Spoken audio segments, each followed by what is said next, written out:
আকাশ সেনকে উচিত শিক্ষা দিয়ে স্ত্রীকে নিজের কাছে নিয়ে যাওয়ার চ্যালেঞ্জ করলো শুভ। হ্যাঁ বন্ধুরা, এমনটাই দেখা যাবে। তাই সম্পূর্ণ জানতে ভিডিওটিতে লাইক দিয়ে চ্যানেলটি সাবস্ক্রাইব করে দেখতে থাকুন। গল্পের শুরুতেই দেখা যাবে আরিয়া সেখান থেকে চলে যায় রেগে। তখনই আকাশ হাতে তালি দেয় আর বলে, কি শুভলক্ষ্মী, কেমন লাগছে? আদ্রিত, কেমন লাগছে? খুব ভালো লাগছে তাই না? ভালো লাগছে? এ কি, কাঁদছো তোমরা? এই দিনটার জন্য এতটা বছর আমি অপেক্ষা করেছি। 20টা বছর আমার সব অপমানের বদলা নেওয়ার জন্য আমি অপেক্ষা করেছি। তোমাদের তোমাদের উপর আমার যে রাগটা ছিল, সেই জন্য 20 বছর ধরে একটু একটু করেই তোমাদের মেয়েকে আমি আমার নিজের হাতের হাতের অস্ত্র হিসেবে তৈরি করেছি। আজকে এই দিনটা দেখবো বলে আজকে আমার খুব আনন্দ হচ্ছে, বিশ্বাস করো, খুব আনন্দ হচ্ছে। কি কষ্ট হচ্ছে তোমাদের? কষ্ট হচ্ছে? কষ্ট পাও তোমরা, আরো বেশি করে কষ্ট পাও।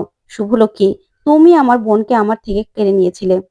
তোমার জন্য তোমার জন্য আমার বোন মোহনা আমাকে ভুল বুঝে তোমাদেরকে বেছে নিয়েছিল। স্বামী, সংসার, এই সব কিছু বেছে নিয়েছিল, আমাকে দূরে সরিয়ে দিয়েছিল। তাই এবার তোমার মেয়েকে তোমার কাছ থেকে আমি দূরে সরিয়ে দিয়েছি। তুমি না কোনোদিনও তোমার মেয়েকে আর ফিরে পাবে না, কোনোদিনও না। এখন তোমাদের কষ্ট দেখে আমার আনন্দ হচ্ছে, কারণ আমার কষ্ট তো তোমরা দেখোনি, দেখোনি তোমরা। তাই এখন কি করবে জানো তো? তোমরা না বরং শোক পালন করো। আমি আমি বরং আরিয়াকে নিয়ে এটা সেলিব্রেট করব। নাও, তোমরা থাকো এই রায়চৌধুরী বাড়ির। এক এক করে সবকিছু সবকিছু আমি শেষ করে দেব।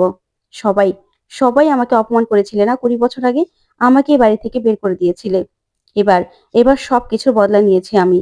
তখন এই বলে আকাশ মোহনার কাছে যায়, গিয়ে বলে, মোহনা, কিরে, কাঁদছিস কেন? কেমন লাগছে? এখন তো তোদের খুশি হওয়ার কথা। এবার এবার আমি সবকিছুর বদলা নেব এই বলে সেখান থেকে চলে যায় আকাশ। তখন মোহনা কাঁদতে থাকে। ওইদিকে ওইদিকে শুভ বলে, শ্রী, শ্রী বলে চিৎকার করতে থাকে শুভ।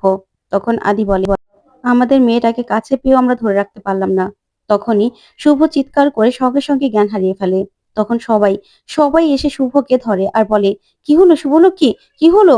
ওইদিকে কেশব বলে, মা, মা কি হয়েছে? তখন সাহায্য বলে, মামুনি, কি হলো তোমার? ওইদিকে আরিয়া বাইরে গিয়ে কাঁদতে থাকে। তখন আকাশ বলে, আরিয়া, আমি জানি তোমার কষ্ট হচ্ছে তাই না? কষ্ট হচ্ছে তোমার, চলো আমরা হোটেলে গিয়ে কথা বলবো। তখন আরিয়া আরিয়া আকাশকে বলে, এই ফ্যামিলির জন্য আমার কেন কষ্ট হবে? কেন কষ্ট হবে? আমার কোনো কষ্ট হচ্ছে না আমার কষ্ট। তখন আকাশ বলে, ঠিক আছে, চলো, চলো গাড়িতে উঠে পড়ো। ওইদিকে ওইদিকে শুভকে নিয়ে সবাই অস্থির হয়ে পড়ে। কিছুতেই শুভর জ্ঞান ফিরছে না। তখন সুমিত বলে, ডক্টর ডাকবো? তখনই আদি বলে, শুভ, শুভ চোখ খোলো, শুভ চোখ খোলো। তখন সেবন্তী বলে, কেউ তো একটু জল আনো, জল নিয়ে এসো। তখন আদি বারবার করে শুভকে ডাকতে থাকে। আর অরুণা অরুণা ছুটে যায় জল আনার জন্য। তারপরে আদি শুভর চোখে মুখে জল ছিটাতে থাকে, কিন্তু শুভর কিছুতেই জ্ঞান আসছে না। তখন কেশব বলে, বাবা, মায়ের তো কিছুতেই জ্ঞান আসছে না, তাহলে ডক্টরের কাছে নিয়ে যাই, ডক্টরের কাছে নিতে হবে তো। তখন সাজ বলে, মামুনি, তোমার কি হলো? ও মামুনি, তোমার কি হলো? ওইদিকে মোহনা মোহনা শুভর অবস্থা দেখে কান্নায় ভেঙে পড়ে। তখনই শুভর জ্ঞান আসে। আর তখন আদি বলে, শুভ, তুমি ঠিক আছো তো? তখনই শুভ জ্ঞান আসলে আবার বলে, আমার স্ত্রী, আমার স্ত্রী কোথায়? আমার স্ত্রীকে এই আকাশ সেন আমাদের চোখের সামনে থেকে নিয়ে গেল। না না, আমার স্ত্রীকে আটকালে না তোমরা কেউ? না, আমার স্ত্রীকে আটকাতে হবে, আটকাতেই হবে। আমার স্ত্রীকে আমি কিছুতেই যেতে দেবো না, কিছুতেই না। এই বলেই সেখান থেকে দৌড়ে ছুটে চলে যায় শুভ। তখন আদিও পিছন পিছন যায়। ওইদিকে মোহনা কষ্টে কাঁদতে থাকে আর সেখান থেকে নিজের রুমে চলে যায়। ওইদিকে আরিয়া গাড়িতে উঠবে।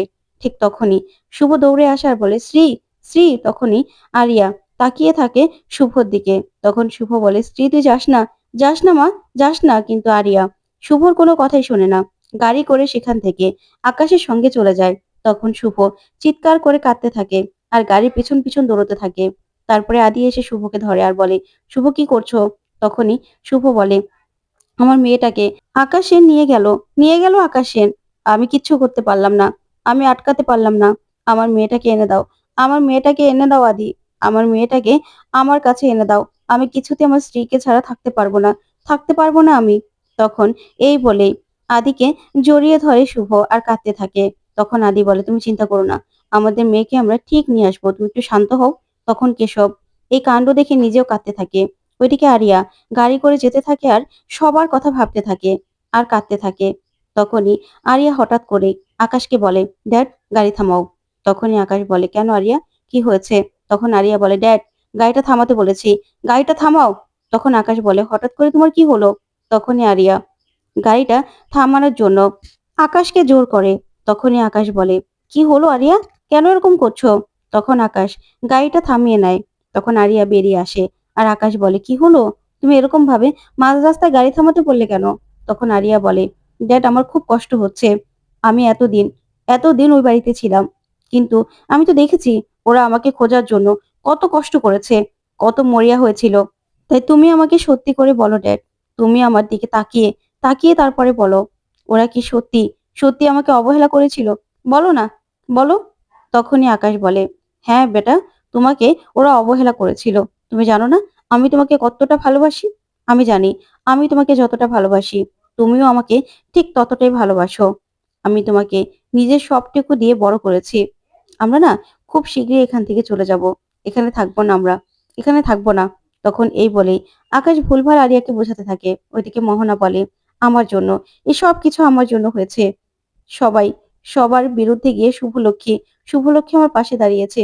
শুভলক্ষ্মী আমাকে ভরসা করেছে, অথচ আমার জন্য শুভলক্ষ্মীর মেয়েকে হারাতে হয়েছে শুভলক্ষ্মীকে। এই বলে মোহনা নিজেকে নিজে আঘাত করতে থাকে। তখন সুমিত বলে, মোহনা এমন করছো কেন?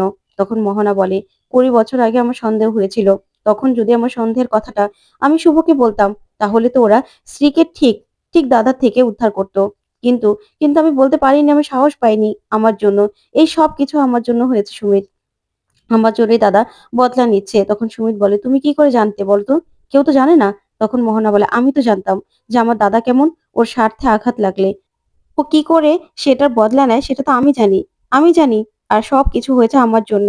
তোমরা যখন এই বাড়ির সবাই আমাকে অবিশ্বাস করেছিলে, অবিশ্বাস করে আমাকে দূরে সরিয়ে দিয়েছিলে, ঘেন্না করছিলে। শুধুমাত্র শুধুমাত্র শুভ লক্ষ্মী আমাকে বিশ্বাস করেছিল, আমার পাশে দাঁড়িয়েছিল। আর সেই শুভ লক্ষ্মীকেই আমার জন্য নিজের মেয়েকে হারাতে হয়েছে। আমি না এটা কিছুতেই মানতে পারছি না, কিছুতেই মানতে পারছি না। আমার নিজের গায়ে নিজে চড় মারা দরকার। এই বলে নিজেকে নিজে মারতে থাকে মোহনা। তখন সুমিত বলে, মোহনা কেন এরকম করছো? তখন মোহনা বলে, আমাকে কিছু একটা করতে হবে। আমাকে কিছু একটা করেই তারপরে শুভর মেয়েকে শুভর কাছে ফিরিয়ে দিতে হবে। শুভ শুভ আমার জন্য আর কষ্ট পেতে পারে না। আমি এতটা অকৃতজ্ঞ আর হতে পারবো না। আমার যে নিজেকে নিজে অনেক অপরাধী মনে হচ্ছে। সবকিছু আমার জন্য হয়েছে। আমি যদি শুভলক্ষ্মী তোমাদের জীবনে না আসতাম, তাহলে এই সব কিছু হতো না। শুভর মেয়েকে ফিরিয়ে দিতেই হবে। তখনই মোহনা সুমিতকে বলে, সুমিত প্লিজ আমাকে একটু একা থাকতে দেবে? তখন সুমিত বলে, আচ্ছা ঠিক আছে। তখন সুমিত চলে গেলে মোহনা বলে, আমাকে আমাকে দাদার কাছে ফিরে যেতে হবে। তাহলে যদি তাহলে যদি দাদা আরিয়াকে ফিরিয়ে দেয়। না না, আমি চলে যাব, আমি দাদার কাছে চলে যাব। এই বলেই নিজের ব্যাগটা দেখতে থাকে মোহনা। ওইদিকে ডিসিশন নিয়ে নেয়। তখনই আরিয়া আরিয়া আকাশকে বলে, কিন্তু ড্যাড, সেদিন আমাকে উদ্ধার করে কেন আমার পরিবারের কাছে আমাকে ফিরিয়ে দাওনি? কেন তাদের কাছে আমাকে ফিরিয়ে দাওনি বলো তো? কেন দাওনি? তখন তখন আরিয়া বলে, আমাকে ফিরিয়ে দিলে তো আর এই দিনটা আসতো না ড্যাড। তখনই আকাশ বলে, দেখো, তোমার তোমার জীবন সংশয় হতে পারতো। আর ওরা তো তোমাকে অবহেলা করতো। তো ওরা তোমাকে ভালোই বাসতো না। সেই জন্যই তো আমি তোমাকে ফিরিয়ে দিইনি বেটা। ওইদিকে দেখা যাবে শুভ, লক্ষ্মী আর আদি আকাশ সেনের কাছে আসে। আর তখনই শুভ বলে, আপনি কি ভেবেছেন আমি প্রমাণ করতে পারবো না? আমি তুড়ি মেরে প্রমাণ করে দেবো যে আরিয়া আমার মেয়ে, আমার রক্ত বইছে ওর শরীরে।